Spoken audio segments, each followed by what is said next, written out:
Mungkinkah kau mencintai diriku selama-lamanya hingga maut memisahkan?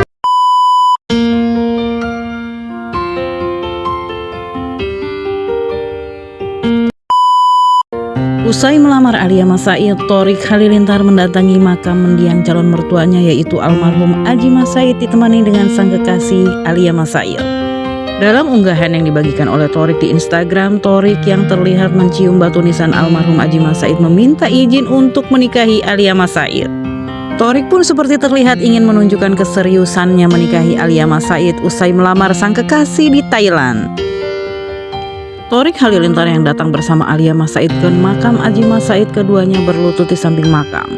Mereka berdoa dan mencium batu nisan almarhum Adji Mas Said. Momen mengunjungi makam Adji Mas Said itu diunggah oleh Thorik Halilintar di halaman Instagram miliknya.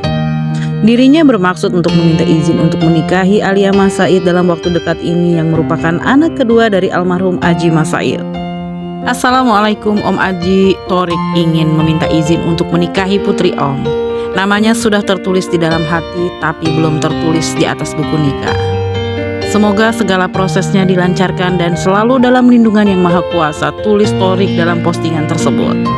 Thorik dan Alia mengunjungi makam almarhum Adji Mas Said, dan ini hanya 3 hari setelah Alia dilamar oleh Thorik Halilintar di satu taman bunga yang cukup indah di Thailand. Seperti diketahui, Adji Mas Said meninggal pada hari Sabtu 5 Februari 2011 pada usia 43 tahun di Rumah Sakit Fatmawati akibat serangan jantung. Dia meninggal dunia usai bermain bola di Stadion Lebak Bulus, Jakarta. Alia Mas Said sendiri adalah anak dari pernikahan Adji Mas Said dengan Reza Artamevia tanggal 9 Februari 1999. Dari pernikahan ini mereka dikaruniai 2 putri, selain Alia ada juga si sulung Zahwa Mas Said. Kemudian Adji Mas Said dan Reza Artamevia bercerai pada 17 Januari 2005, lalu menikah dengan Angelina Sonda pada 29 April 2009. Dari pernikahan ini mereka dikaruniai seorang putra bernama Kianu Jabar Mas Said. Saat ini Alia Mas Said sudah beranjak dewasa dan sudah bertemu dengan calon pendamping hidupnya kelak. Kesedihan mendalam mungkin bagi Alia Mas Said karena tidak ada sosok ayah yang mendampingi dirinya. Namun sosok ayah tersebut semoga tergantikan oleh hadirnya Thorik Halilintar sebagai calon imamnya kelak. Mari kita doakan yang terbaik untuk semua kebahagiaan mereka. Semoga lancar sampai hari yang ditunggu-tunggu itu tiba.